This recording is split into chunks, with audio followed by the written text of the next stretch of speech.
Bonsoir à tous. Allez, on y va, c'est parti. Donc un délicieux cheesecake à la myrtille. Une recette que vous allez adorer, j'en suis sûre. Donc on va attaquer tout de suite parce qu'il y a beaucoup de travail. Bonjour, bienvenue sur la chaîne Cru Life. Donc on va commencer dans le robot Laman S. Faire notre base à partir de noix de Grenoble et de figues. Je vous conseille de couper vos figues. Vous enlevez la petite queue qui est dure de la figue et vous la coupez au moins en 4. Si vous pouvez faire plus, c'est bien. La figue est très dure et donc le pauvre robot, il va galérer. Donc on l'épargne. Voilà, il n'y a plus de petite queue. Donc moi je les coupe en 6 à peu près. Hop. Voilà. Une base vraiment qui va être fine, mais qui aura du caractère.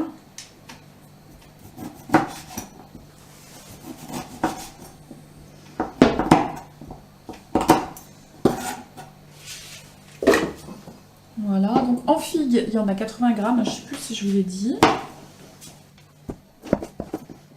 Hop.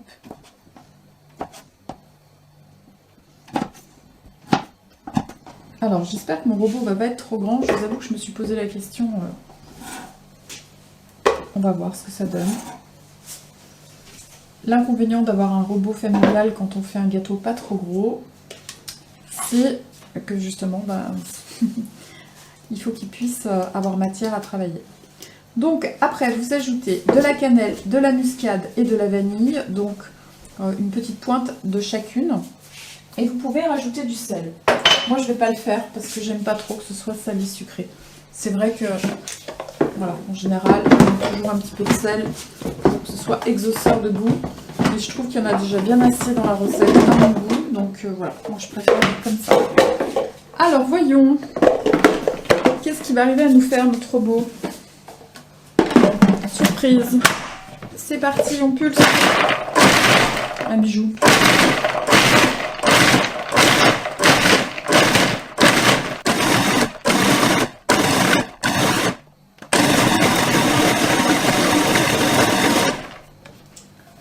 Toujours pareil.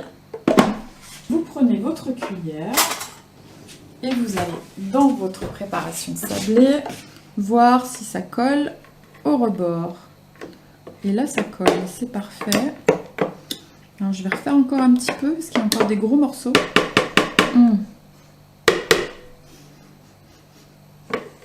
Ça manque de caractère.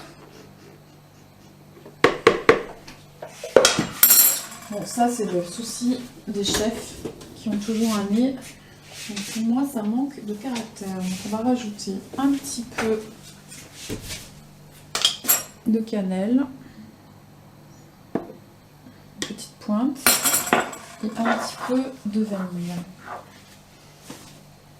Ce sera beaucoup mieux. Voilà, c'est assez fadasse au niveau du goût. Et on va voir ce que ça donne.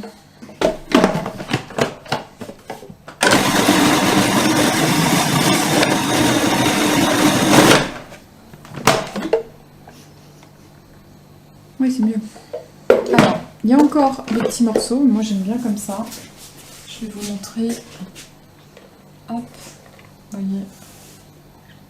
Il y a encore des petits morceaux, c'est pas mal. Alors, j'ai un moule à bord haut. Là, c'est très important. Il faut vraiment un vrai moule à bord haut. Donc là, je fais un gâteau à peu près 9 parts, pour vous donner une idée. Donc, j'ai choisi de le faire plus petit que d'habitude.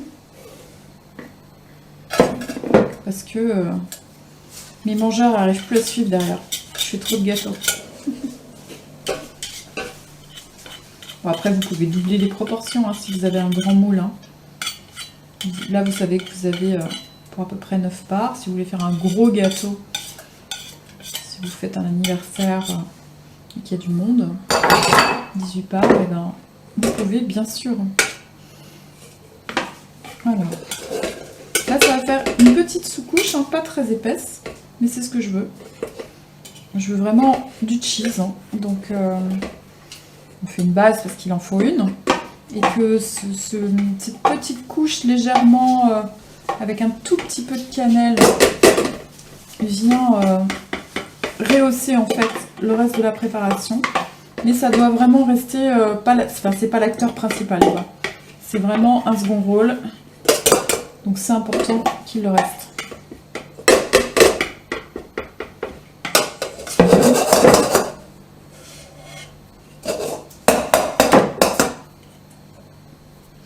Alors, toujours pareil, on répartit hop, le sablé avant de l'écraser, de façon à ce qu'il soit bien régulier. Parce que c'est pas évident, dès qu'on commence à écraser, on se rend moins compte.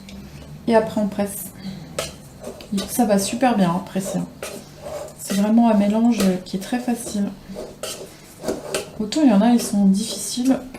Celui-là, il est top. Il a une belle couleur. De brun un peu orangé. Moi j'adore les fonds de tarte à la figue. C'est moins sucré, plus subtil que la date. Et puis vous trouvez les grains à l'intérieur. Si vous avez vraiment un palais fin, vous allez trouver ces petits grains. Et moi je trouve ça très sympa. C'est pour ça que moi je l'ai pas trop. D'ailleurs on les voit bien là. Je sais pas si vous allez les voir à la caméra. On voit bien les petits grains des figues. Et donc ça amène de la matière. Alors là, il ne faut pas en laisser perdre, hein, parce que je vous ai dit, il est léger. Hein. Il y a à peine 5 mm de pâte là. Et moi je trouve qu'avec la crème de cheesecake, parce que là c'est vraiment de la presque... C'est à s'y méprendre, hein. Vous allez voir, on dirait vraiment un vrai cheesecake fait avec du fromage. Et bien...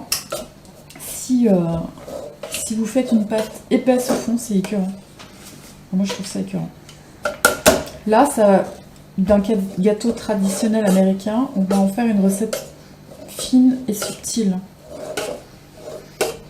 Je suis sûre que vous allez aimer.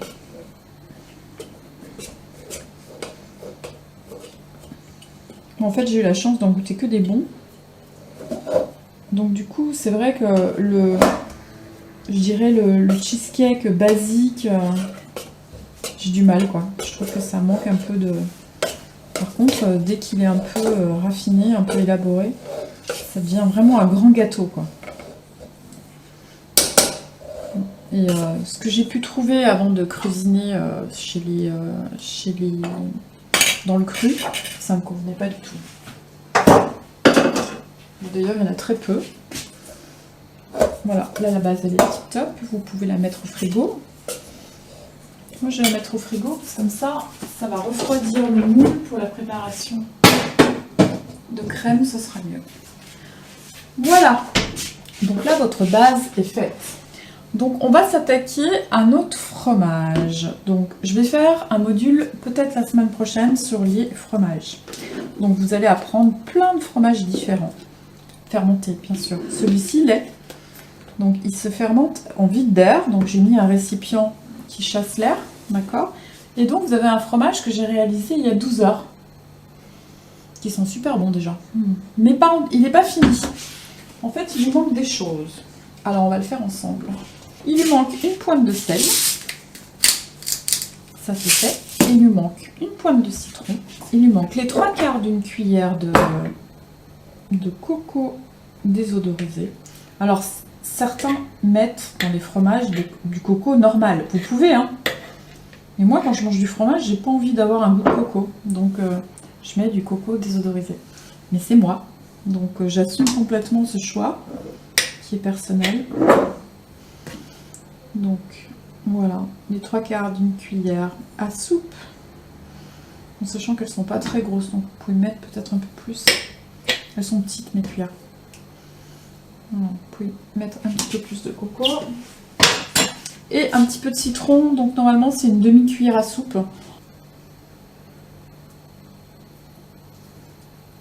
Voilà, tout petit peu de jus. Alors après, il vous suffit de mélanger. Alors regardez, on voit qu'il est fermenté. Vous voyez ? Il a déjà pris. Donc il n'a pas celui-ci, pour être tout à fait honnête, il a 10 heures.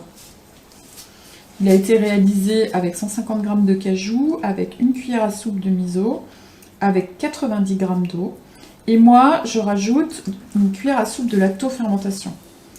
Bon, ça, c'est moi. Ce fromage, vous pouvez le faire affiner. Une fois qu'il est comme ça, vous pouvez le faire affiner et le laisser vieillir. Ou alors le manger frais. Ce que je vous propose, vu qu'il n'est pas très bien mixé, on va commencer par mixer le fromage. Donc normalement, il est parfaitement lisse et sans grains. Là, on voit qu'il y a des petits grains. Donc ce matin, j'ai tout fait un peu rapidement. Et la quantité n'est pas très importante que j'ai réalisée. Donc du coup, c'était un peu pénible parce que mon blender a eu du mal. Là, il a fermenté, donc il s'est développé en fait. La fermentation, ça fait comme un levain. Tac. Puis j'ai rajouté donc la coco et le citron. Donc dans l'absolu, on va remettre un petit coup pour voir ce que ça donne. Allez, on y va, c'est parti. Donc opération, je lisse mon fromage. Donc là, il en faudra, pour notre recette, il en faudra 325 g. J'ai même pas pesé. Mais ça doit être à peu près ça.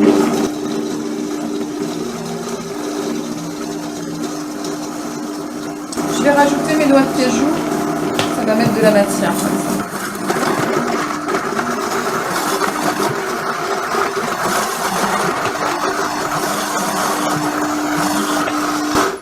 Donc je vais redire sans le blender parce que vu que Zoom coupe les sons, je voudrais pas que vous entendiez pas. Donc j'ai commencé à lisser ma pâte de fromage et j'ai rajouté les cajous pour ajouter de la matière parce qu'il n'y en a pas assez en fait.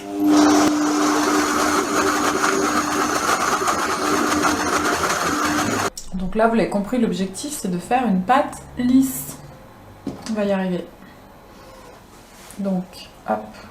Alors là, on récupère bien toute la matière. On va aller frotter les bords du blender. C'est sûr, quand on fait des grosses quantités, c'est beaucoup plus facile quand on a du matériel pro comme moi. Là, j'ai voulu diminuer les proportions mais pour faire un gâteau plus petit. Mais du coup, ça ne me simplifie pas le travail à moi. Bon, après, hein, le tout c'est de satisfaire les mangeurs. Dans notre recette, nous avons déjà mis le fromage, les noix de cajou. On va aller chercher la matière sur le rebord là. Elle est pas mal là. Elle commence à être un peu lisse là.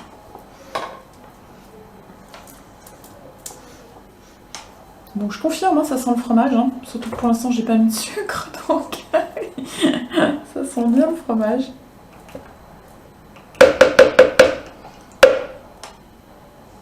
Quand c'est bon, ça, c'est vraiment super bon le cheesecake. Hein. Alors, on va mettre notre sirop d'agave. Vous en avez 125 grammes. Alors, si vous n'avez pas du sirop d'agave, vous pouvez mettre évidemment du sirop d'érable. C'est les deux qui, pour moi, sont plus adaptés. Les autres ont trop de caractère, en fait. Là, il faut sucrer, mais il faut rester neutre. Vous allez faire un carton avec cette recette. Puis, vous pouvez l'adapter à plein de fruits. Hein. Alors, je ne sais pas si je vais avoir le temps de réaliser ce que j'ai dans la tête, mais j'avais l'intention de vous faire un truc hyper déco. J'ai des envies de déco en ce moment, je sais pas pourquoi.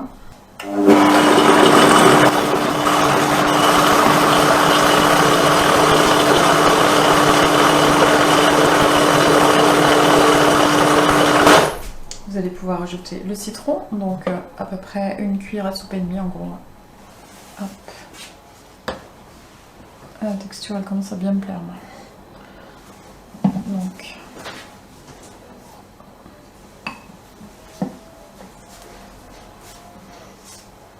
Un petit peu de fromage qui traînait dans le fond de mon récipient. Je vais les récupérer pour être sûr d'en avoir assez. Donc il faut une cuillère à café à café de vanille. il vous faudra aussi une cuillère à café d'extrait d'amande qui va amener... Alors là, faire attention parce que c'est hyper liquide. Là, je vais vraiment prendre la cuillère parce que ça tourne vite, il n'y a pas d'embout. Donc, hop. Là, ça va amener la subtilité à votre préparation. C'est génial. On va continuer à mélanger. Vous gardez le coco pour la fin, comme d'habitude, pour ne pas l'échauffer. Donc là, on va vraiment mélanger. Hein.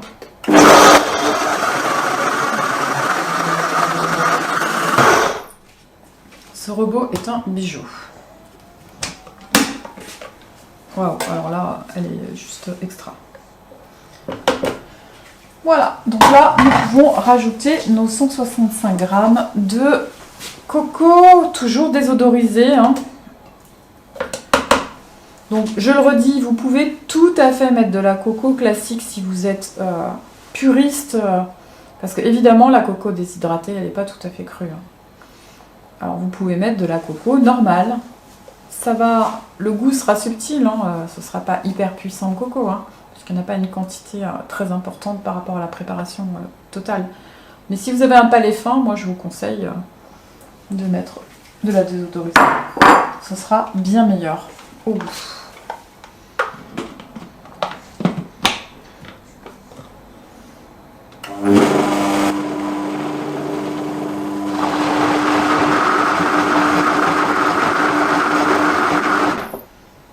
Alors, on mélange, mais pas trop, comme d'habitude. Et là, vu qu'on a le temps, je vérifie une demi-heure, je pense que c'est bon. On va faire préparer pour la déco design. Donc vous allez voir, ça a vraiment de la gueule. Vous n'allez pas le voir ce soir, parce que c'est pas un truc qui se... Il faut absolument le mettre au frais. Donc vous allez enlever à peu près la moitié de votre préparation, que vous réservez dans un bol.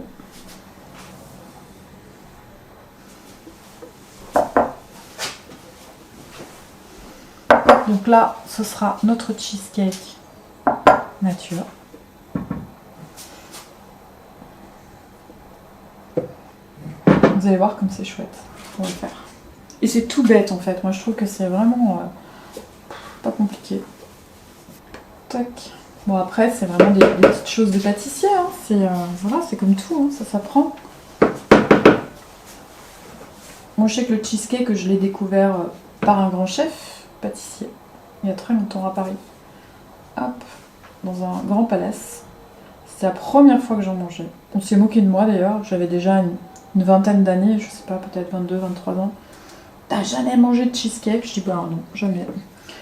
Moi je connaissais la pâtisserie traditionnelle française principalement, étant petite fille de pâtissier boulanger, avec une maman qui faisait de la pâtisserie traditionnelle. Et j'ai découvert ce cheesecake là-bas et j'ai trouvé ça extraordinaire. Et en fait je suis restée là-dessus très longtemps. Et un jour j'en ai goûté un plus banal et j'ai découvert que oui, effectivement, le mettre avec toute son importance. Alors là, vous allez râler parce que je ne vais pas vous donner de proportion. Pourquoi? Parce que j'aimerais que vous le fassiez au visuel. D'accord? Donc moi, je vais commencer par une grosse cuillère à soupe, comme ça. C'est pas une cuillère à soupe, hein, c'est une cuillère de service de myrtille dans la deuxième partie. Ce que je veux voir, c'est la couleur que ça va donner. D'accord? Parce qu'on va faire vraiment, là, on est vraiment dans le visuel, hein, purement et simplement. Bien sûr, ça aura une incidence sur le goût, hein, parce que ça va rajouter de la myrtille. Ce sera un vrai cheesecake myrtille. Mais, très myrtille. Mais là, ce que je veux, c'est que vous fassiez appel à votre sens de l'esthétisme et que vous choisissiez la nuance qui vous plaît. Parce qu'on mange aussi avec les yeux et que c'est très important, le visuel.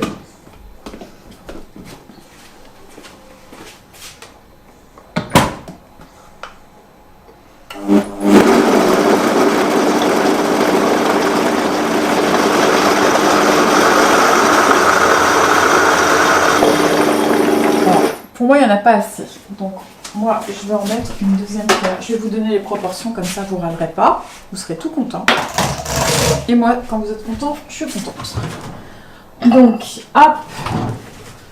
Je vais remettre une deuxième cuillère de service.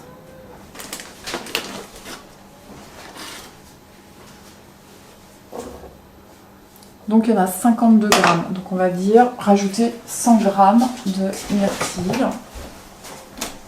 Comme ça, c'est ce qu'on aura mis au total, d'accord? On va avoir cette couleur un peu lilas que j'ai envie d'avoir.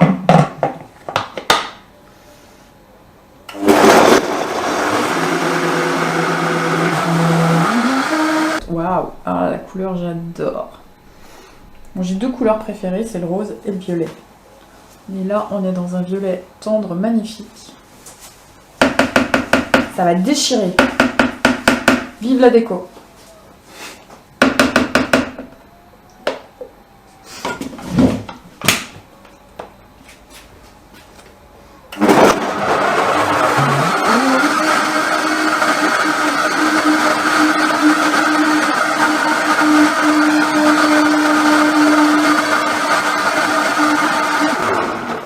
Voilà. Regardez-moi cette couleur magnifique. Ah, j'adore, c'est trop beau. Vous avez vu comme c'est beau? C'est chouette, hein? Moi, j'aime bien. Et ça sent trop bon. Alors, qu'est-ce qu'on va faire? Voilà, vous allez découvrir une technique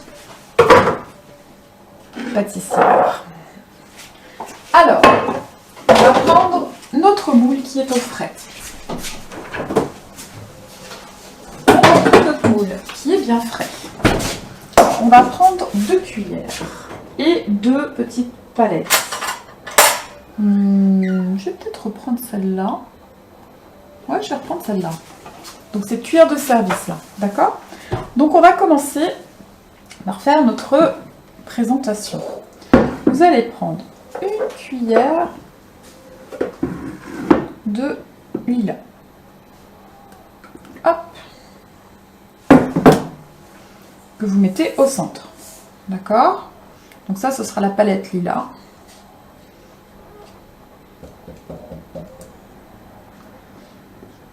Elle a bien chauffé celle-là. Voilà, donc on va la laisser là. Ensuite, vous allez prendre une cuillère de crème blanche. Et vous versez par-dessus. Et vous verrez à la découpe ce que ça donne, comme c'est trop beau. Donc vous mettez bien au centre. Celui-là, je vous le montrerai découpé pour que vous vous rendiez compte de la réalisation. Et on va panacher comme ça, alterner. Voilà, une cuillère de lilas.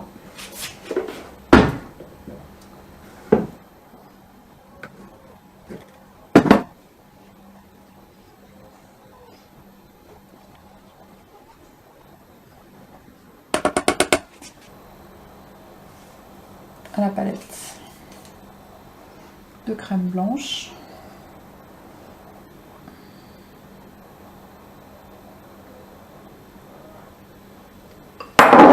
Et on continue jusqu'au bout.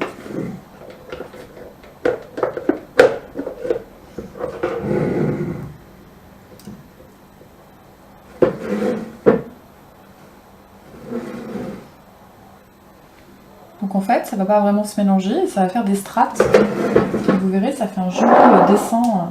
C'est super chouette. Moi, j'aime beaucoup. Et les gens vont se dire, ah, comment tu fais ça?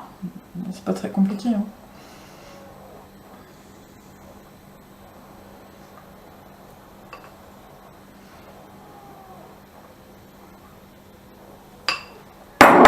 Pour ma part, je suis intimement convaincue que le raffinement se fait... Alors oui, bien sûr qu'il faut que les choses soient simples.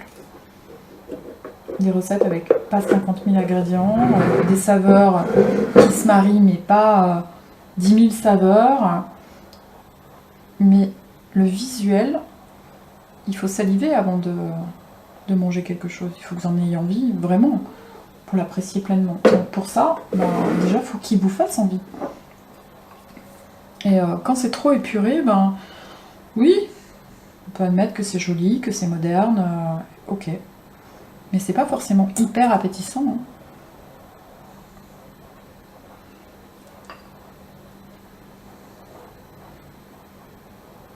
Hop. Après, il ne faut pas tomber dans le kitsch non plus, quoi. Il faut trouver un juste milieu.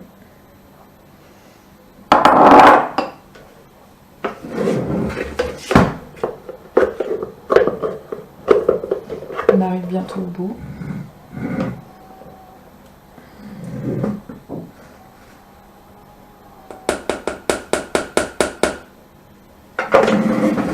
Regardez, c'est déjà marrant. Hein, ça donne déjà un visuel sympa.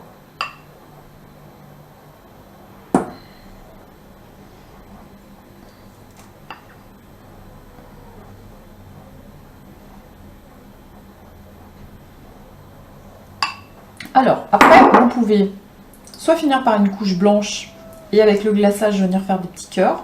Là, en fait, on va faire un glaçage version un peu confiture crue. Très, très, très fruité. Qui va être super chouette. Là, ce que je vais faire, je vais finir ma violette. Parce que j'ai plus beaucoup de blanche, donc on va finir la violette. Tac. Pour qu'il y ait encore un léger marbrage final. Là, en termes de proportion, on est parfait. Alors, cette fois, là, maintenant, hop, on va vraiment chercher toute la crème. Donc, toujours pareil, prenez le temps. Pas de gaspillage, c'est pas parce qu'on est en live. De toute façon, au moins, ça vous donne une idée du temps réel de réalisation.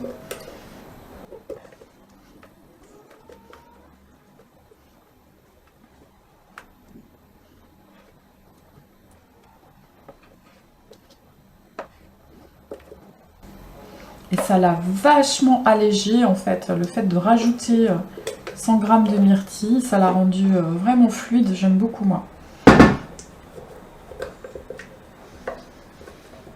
Le parfum, il est vraiment top. C'est subtil, c'est pas entêtant, trop myrtille ou trop citron ou trop vanille. La particularité de ce gâteau, c'est de trouver vraiment le bon mélange. Je vous avoue que j'ai pas mal cogité pour trouver cet accord.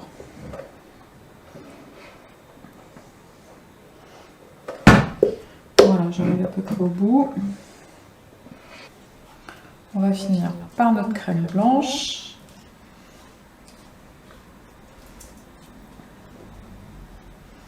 Et après, on va secouer un peu tout ça. Alors l'idée, c'est pas de mélanger, hein, c'est de venir lisser la surface pour que lorsque nous allons mettre notre nappage à la myrtille, que la surface soit bien lisse. On tapote, attention les oreilles. Regardez comme c'est beau. Je suis fière de moi.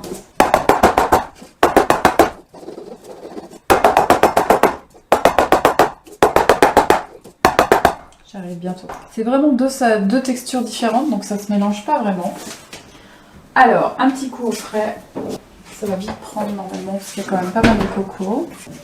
Alors, comment fait-on une confiture crue? Eh bien, c'est simple. On utilise le fruit séché, donc en l'occurrence les myrtilles séchées, et des myrtilles fraîches. Donc moi, en l'occurrence, j'ai mis, c'est 125 g, je crois, de mémoire. C'est ça. Donc 125 g de chaque, que vous allez passer au blender, et vous allez avoir une super confiture crue.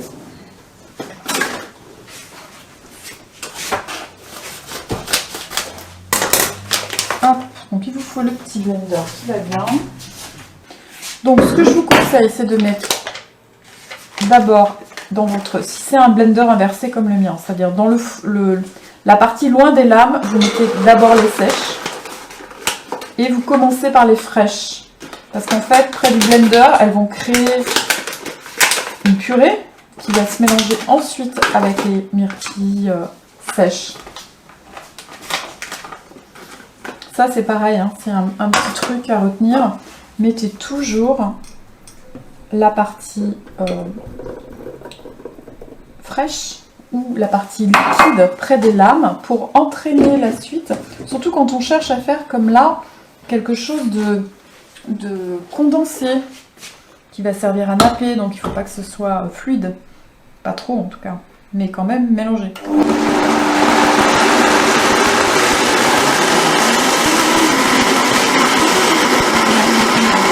Alors, juste une petite interruption pour vous dire que là on travaille avec de la matière sèche, donc si vous voulez quelque chose qui soit homogénéisé, où il n'y a pas des morceaux, il faut le faire un bon moment, d'accord? Donc n'hésitez pas. Là l'idée c'est aussi d'alléger la recette, hein. Je mets ni coco ni sucre pour que c'est du goût mais que ce soit très parfumé mais pas très sucré. Il faut faire attention à ce que ce soit pas écœurant, cheesecake, hein, toujours. Sinon, c'est déjà gras, donc si en plus c'est très sucré, ça devient, pour moi, immangeable en tout cas. Là, je pense que ça doit être pas mal. Donc en fait, si vous avez comme moi un inversé, ce qu'il faut, c'est que vous amenez la préparation. Ouais, elle a bien prise en tout cas. Vous amenez la préparation pour voir en transparence s'il y a des morceaux ou pas.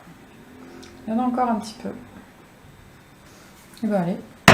On va encore un peu blender. Par contre, elle est bien épaisse, bien onctueuse comme je l'espérais. Elle en a marre. Donc moi aussi du coup. Allez, on récupère notre gâteau.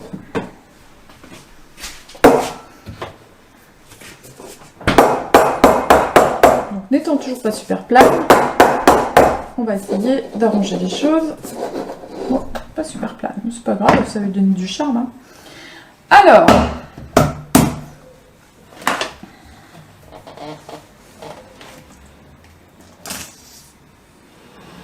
ça a pu chauffer, hein, donc faites attention au POC. Donc on défait tout doucement. Ouais, c'est un petit peu chauffé. La myrtille s'attache. Waouh, regardez comme elle est belle cette confiture. Elle est top, hein, on jurerait de la vraie. Et croyez-moi, elle est presque meilleure que de la vraie. Enfin, moi, je préfère. Je trouve qu'elle a beaucoup plus de parfum. Donc, essayez, alors vu qu'elle est très ferme, de répartir sur l'ensemble de la surface. Mettez pas tout au centre. Sinon, ça va être un peu la galère. Et je pense que ça va être un peu la galère. Je l'ai voulu épaisse. C'est un choix. Que je la veux comme ça et que je ne veux pas rajouter de coco ni mettre de... Si on met de l'agar-agar, le problème c'est que ça rajoute de l'eau aussi, donc après il faut mettre évidemment, vous vous doutez, du sucre, donc ça fait un peu l'effet inverse. Alors oui, c'est plus light que la coco certes, mais du coup c'est plus riche en sucre, donc on laisse rien, hein. Alors, ça fait de la vraie confiture, elle est énorme.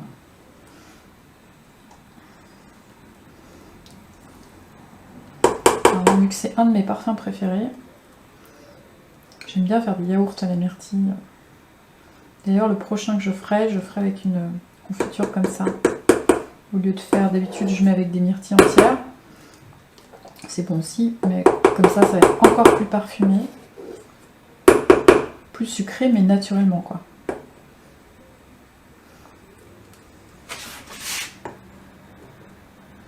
Vous avez vu, je prends le temps, j'essaie de bien répartir un peu partout, parce que ma crème n'a pas pris.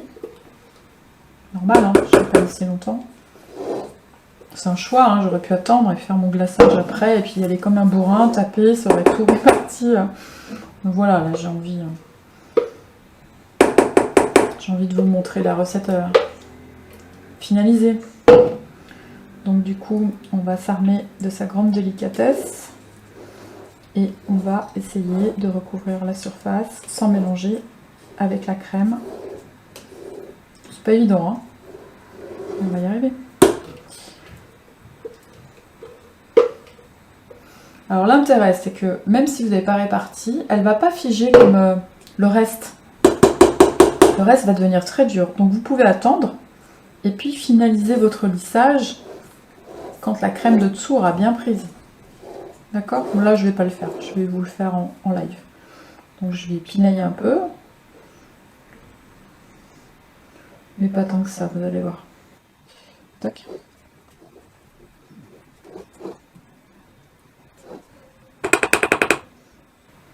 Quel délice pour les yeux déjà.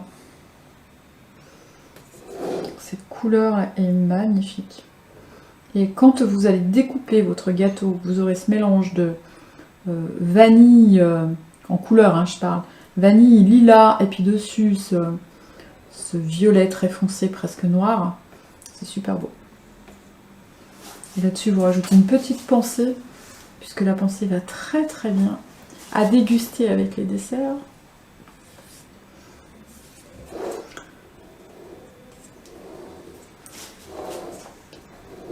Mais bon, faut-il encore savoir que la pensée se marie bien avec le sucre? C'est visiblement pas le cas de tout le monde. Voilà, et ben je suis contente de moi. Et après, ce qu'on peut faire, c'est une petite fleur. Pousser la déco jusqu'au bout. Comment fait-on? Ah oui, j'ai pris un petit cure-dent. Ça va être mon objet.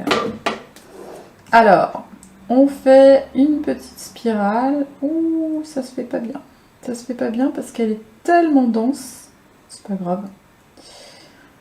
Hop, vous aurez appris une technique qui marchera moyennement sur celle-ci. Et vous pouvez récupérer le surplus, le mettre au centre. Quand vous avez quelque chose de plus fluide, ça fait vraiment une rosace. C'est très chouette.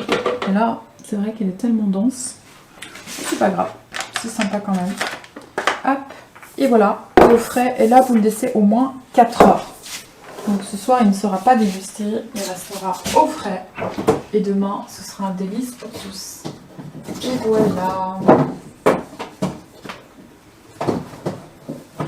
Je vous ferai plein de belles photos avec surtout les découpes en tranches. Et vous voyez, on a mis moins d'une heure. 1 heure moins 4 minutes. Et c'est complètement fait. Vous avez vu, j'ai pris mon temps. Hein. Je ne me suis pas affolée. J'ai vraiment tout fait en temps réel. Donc c'est pas si compliqué que ça hein, de faire du cru. Hein. Donc oui, effectivement, c'est différent. C'est une autre grammaire. Mais n'empêche que voilà, on arrive à faire des choses bien en peu de temps. Je vous remercie. Je vous retrouve la semaine prochaine. Est-ce qu'il y a des... Non, il n'y a pas de questions. Si jamais, n'hésitez pas à les mettre, bien sûr, à me les communiquer. Hein, je me ferai un plaisir. Pardon, un plaisir de vous répondre. Et puis, je vous dis à la semaine prochaine. On fera une recette salée. Donc, peut-être les fromages ou le risotto qui m'a été demandé également. Donc, voilà, je prendrai ma décision en fin de semaine et avec ce qui m'inspire le plus sur le moment. Je vous dis à bientôt!